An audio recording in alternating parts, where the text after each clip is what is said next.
সঠিক সময়ে শিক্ষকদের বিদ্যালয়ে না ঢোকা, মিড ডে মিলের খাবারের বদলে সপ্তাহের বেশিরভাগ দিন ছাত্রছাত্রীদের বিস্কুট খাওয়ানো, নির্দিষ্ট সময়ের আগে বিদ্যালয় ছুটি দিয়ে দেওয়ার অভিযোগে নাটনা প্রাথমিক বিদ্যালয়ে ছাত্রছাত্রীদের অভিভাবকরা গেটে তালা ঝুলিয়ে শুরু করলেন বিক্ষোভ। আরও কি হলো বা হতে চলেছে চলুন দেখাবো।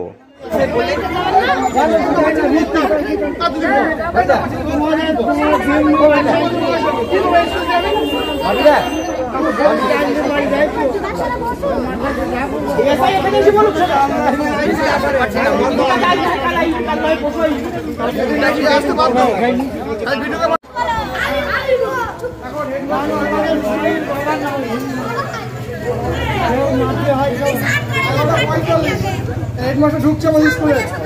বর্তমানে headmaster Natna high school, Natna primary স্কুলের, ঠিক আছে। স্টুডেন্টরা দাঁড়িয়ে আছে, পুরো দায়িত্ব নিয়ে নিজস্ব। দেখেন হেডমাস্টার এখন ঢুকলো 11:45। এই স্কুলের পাশে রাস্তা, ঠিক আছে। বাচ্চাদের কোনো দুর্ঘটনা ঘটে গেলে এই মাস্টার কি দায়িত্ব নেবে? স্কুল খুলছে 11টার সময়। এনারই এক সহকর্মী বলছে আমি 11:58 এসেছি, একজনে বলছে আমি 11:55 এসেছি। উনি ফোন রেকর্ডিংয়ে বলছে, আমাদের ফোন রেকর্ডিং আছে। দুটো মাস্টারকে দায়িত্ব দিয়েছে, নিহার বাবু এবং বাপ্পা বাবুকে, কিন্তু তারা ইগনোর করছে যে আমি কোনো দায়িত্ব দিইনি। উনি এখন আসছে 11:45। এবার আপনি কি বলবেন সেটা বলুন। স্কুল খোলা হবে না, আপনার দায়িত্ব বলুন। যদি আপনারা বন্ধ করে দেন দিন, ঠিক আছে। আমি এখন স্কুলের ব্যাপারে সেন্ট্রাল কোঅর্ডিনেট ব্যাংকে আসছি। ম্যানেজারকে জিজ্ঞেস করি, দুজনকে জানিয়েছি।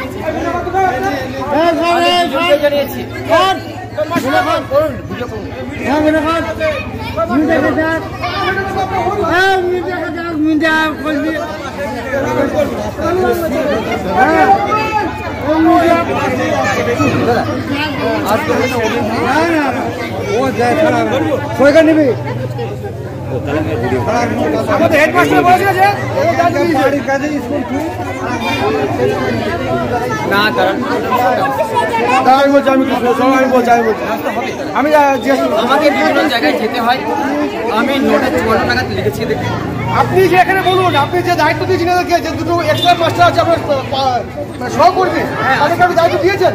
হ্যাঁ দিয়েছি তো। সামনে বলতে বলুন, মিটার সামনে বলতে বলুন। তোমাকে কালকে বাপ্পা চাবি দিয়েছি। আমি বলছি যদি আমি বললাম দায়িত্ব নিয়েছি, ক্যামেরার সামনে বললাম দায়িত্ব নিয়েছিলাম। হেডমাস্টার আমাকে আমি 9:54 লিখেছি। আমি বলো 9:54 ডাটা প্রাইমারি স্কুলের প্রধান শিক্ষক বলছি, আমি বিশেষ কারণে আজকে দেরি করে এসেছি। গতকাল আমি এসআইওসির মিটিংয়ে গিয়েছি, 5টার সময় মিটিং শেষ হয়েছে, বাড়ি গিয়েছি। আজকে গতকাল রাত থেকে আমার মেয়ে ভীষণ অসুস্থ, জ্বর সাথে শ্বাসকষ্ট হচ্ছে, ওকে হাসপাতালে রেখে এখন ভর্তি করতে হবে।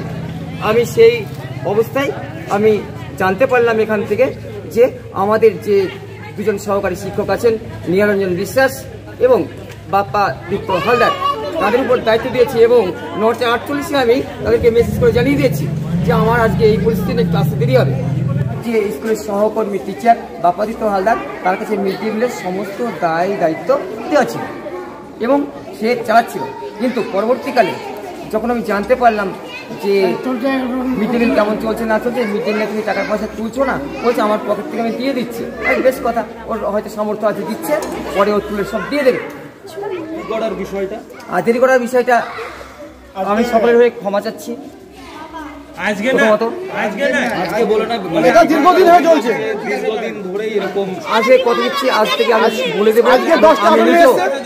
নিজেও বলছি আমরা 10:40 মধ্যে। আচ্ছা, টেবিল খাওয়ার উপর দুটোর মধ্যেই বাড়ি পাঠিয়ে দেওয়া হয় না? দুটোর মধ্যে বাড়ি পাঠানো হয় না, কোনো দিন হয়তো হচ্ছে। গ্রামবাসী হয়েছে স্কুলের মাস্টাররা দীর্ঘদিন ধরে 11টার দিকে 11টার পর থেকে স্কুলে আসে।